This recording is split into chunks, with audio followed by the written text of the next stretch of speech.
You are sitting in math class, Yeah. right? And you're watching the teacher on the board. You are uh, nodding along, taking down a few notes. Yeah, you're tracking with every single step. Exactly. It makes total sense. You are completely getting it, and you leave the room feeling like an absolute genius. We have all been there. Right. But then you open your homework that evening, Mm-hmm. and you stare at the exact same type of problem. And suddenly, it feels like your brain has been entirely wiped, just completely blank. Oh, it is a universally maddening experience. It really is. And I want to say right up front to everyone listening, this happens to absolutely everyone. It does not mean you are bad at math. Yeah. It doesn't mean you lack some, special analytical gene. No, not at all. I mean, it's the academic equivalent of walking into a room and completely forgetting why you went in there. Yes, exactly that. Except, the stakes feel significantly higher because there's usually a test on Friday. Right. And for today's deep dive, we are going to figure out exactly why that wipe happens. We've pulled from a really fascinating mix of sources today. Yeah, some incredible research. We've got neuroimaging studies focusing on the hippocampus, cognitive science papers on something called the protege effect, and even field notes from expert math teachers who are observing student behavior. It's a great mix. So the mission here is to uncover the underlying biological mechanics of why we forget math overnight. And, more importantly, give you a practical blueprint to actually make it stick. Which requires a fundamental shift in how we think about what learning actually is. Because the cognitive science research shows that what happens in the classroom is often, well, a bit of a psychological illusion. Wait, an illusion? Yeah, we confuse the feeling of fluency with the actual establishment of long-term memory. Okay, that reading on fluency illusions really resonated with me because it feels a lot like watching a professional chef on a cooking show. Oh, that's a perfect way to look at it. Right. You watch them dice an onion in 10 seconds flat. You think, oh, I see how they do that. It's just a specific flick of the wrist. I totally understand the geometry of what they're doing. But then you are alone in your own kitchen. Exactly. Holding a terrifyingly sharp knife, staring at a round, slippery onion. And you realize watching is absolutely not the same thing as executing.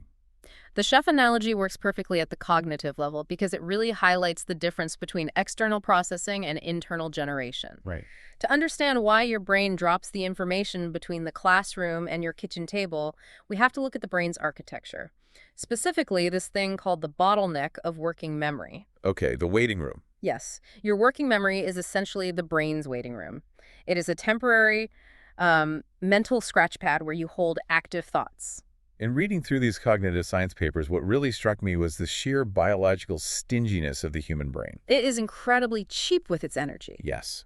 It consumes roughly 20% of our resting energy, so it is ruthlessly efficient about what it keeps. It basically views long-term memory storage as this incredibly expensive luxury. Exactly. So if information hits that working memory waiting room and doesn't get utilized in a highly specific way, the brain just evicts it. And the decay rate on that eviction is astonishingly fast. I mean, a typical person can hold perhaps 3 to 7 discrete units of information in working memory. 3 to 7, that's it. That's it. And without active rehearsal, that information begins to degrade in about 30 seconds.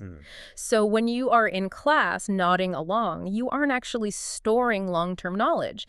The teacher is the one managing your cognitive load. Right. They're breaking it down. Exactly. They are holding the complex pieces together, guiding your working memory step by step so you don't get overwhelmed. You are successfully processing the information in the moment, which produces that warm, fuzzy glow of understanding. But I'm basically just renting the information for the hour. I'm not buying it. That is exactly right. You're renting. Because the teacher is acting as an external scaffold, I don't have to build the internal neural scaffolding myself. And if I don't actively force that math concept into a prominent structural web, what the researchers call a schema, the brain's metabolic garbage collector just throws it out by the time I get home. And that biological reality leads directly into the most common trap in all of education. What's the trap? Well, because the brain dumps the information, you sit down at your desk, you realize you're confused, and you immediately seek out that lost feeling of fluency. Oh, right. I open my textbook or I pull out my class notes. Yes. I reread the steps the teacher wrote down, and I go, oh, right, step 2 is divide by the denominator. Yes. It feels incredibly helpful in the moment. I feel like I'm Studying. You feel like you are studying, but you are actually engaging in a process called recognition, which is neurologically completely distinct from retrieval. Recognition versus retrieval. Okay, break that down for me. So recognition is simply your visual cortex and memory centers confirming, yes, I have encountered this stimulus before. Ah. The notes on the page are doing all the heavy lifting. The answers are already right there, so your brain doesn't have to expend the metabolic energy to reconstruct the logic. Got it. Retrieval, on the other hand, is the ability to recreate the knowledge from scratch, entirely from within, without any external cues. So relying on recognition is essentially outsourcing my brain's heavy lifting to a piece of paper. Exactly. And the danger is that recognition mimics the feeling of learning without actually changing the underlying neural architecture. Yes. And to change that architecture, the neuroimaging studies make it incredibly clear you must engage in what they term productive struggle. Productive struggle. Right. True learning requires operating in a zone of proximal discomfort. You know, the word struggle always carries such negative baggage, right? Yeah. We're so conditioned to think that if we are struggling with a math problem or if we're making a mistake, we are failing. Completely. It feels bad. It does. But the neurobiology paints a completely different picture. The struggle is the literal trigger for the biological insulation of our neurons. Yes, the myelination process. Right. When you attempt to retrieve a piece of information and you hit a wall, your brain detects an impasse. That cognitive tension is a stressor, and the brain adapts to that stressor by producing myelin. And myelin is that fatty substance that physically wraps around your neural axons, right? Exactly. It insulates the pathway so the signal moves faster. The analogy from the sources that really helped me visualize this was the idea of paving a dirt road. Oh, I love that one. So when you first try to solve a complex equation without your notes, the neural signal is like a heavy truck trying to drive through a muddy forest. Right, it's a mess. It's incredibly slow, it gets stuck, it leaves deep, messy ruts. It feels terrible. It's frustrating. Very. But every single time, you force your brain to fight its way through that exact path without external help. Your brain lays down a layer of myelin asphalt. Layer by layer. Exactly. Eventually, with enough productive struggle, you have built a high-speed fiber optic highway, and the signal travels instantly. And if you just look at your notes, you are basically helicoptering over the muddy forest. Oh, that's a great way to put it. You never lay down the asphalt.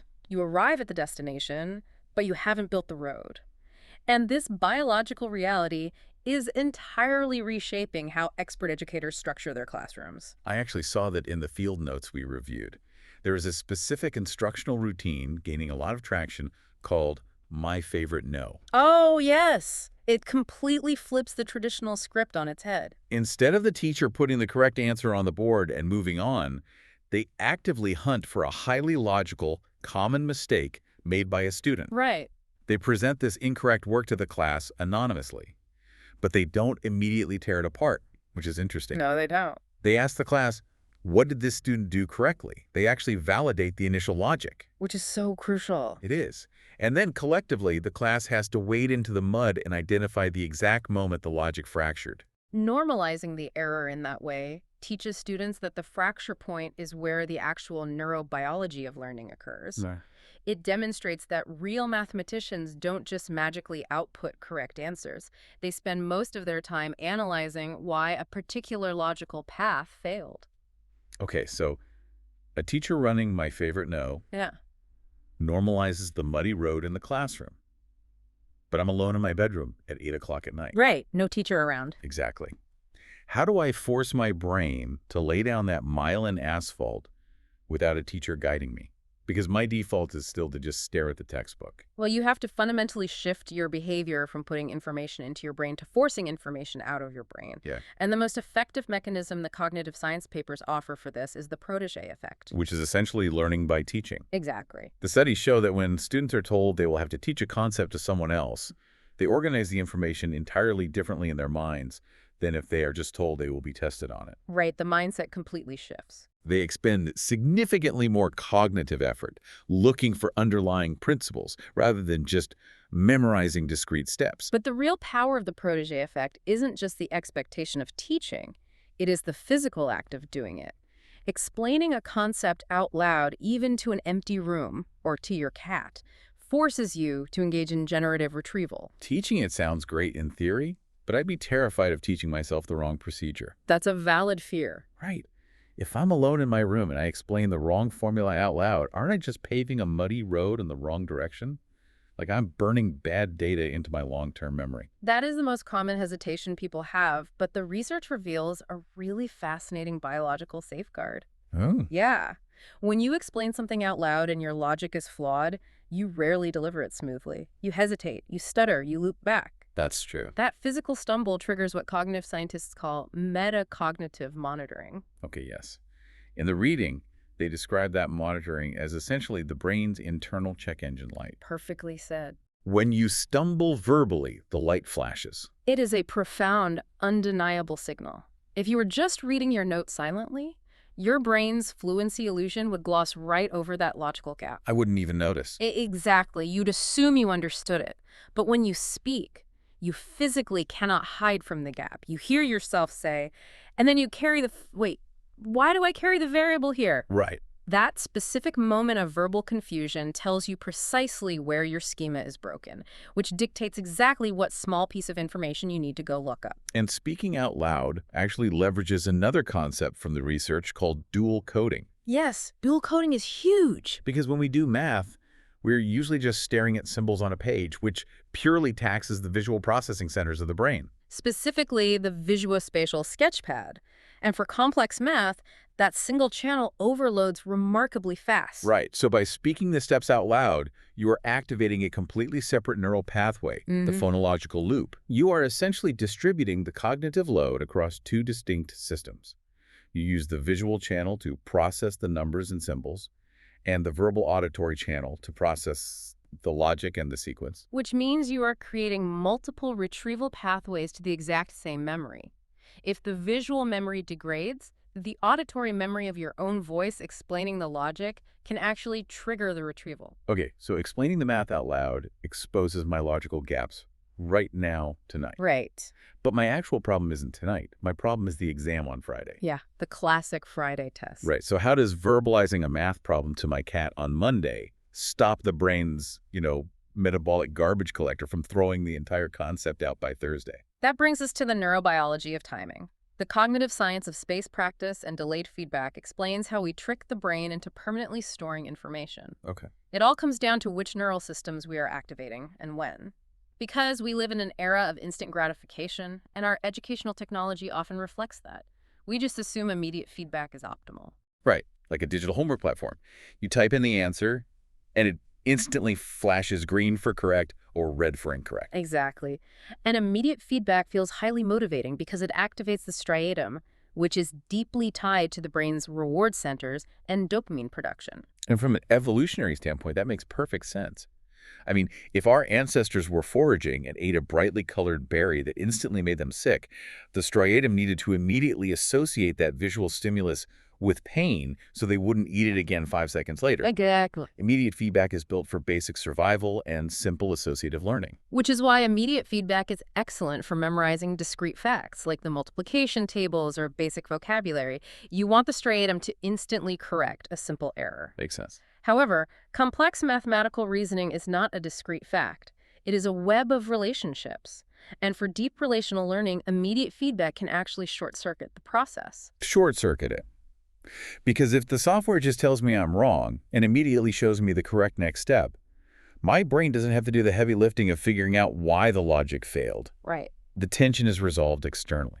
And that external resolution robs you of the productive struggle. The neuroimaging studies show that for complex conceptual understanding, the brain actually requires delayed feedback to fully activate a completely different system. The hippocampus. The hippocampus, exactly. So, since we know the hippocampus is the primary driver of binding disparate pieces of information into long-term relational memory, withholding the feedback must force it to stay active longer, searching for the missing piece. Yes. It sustains the cognitive tension.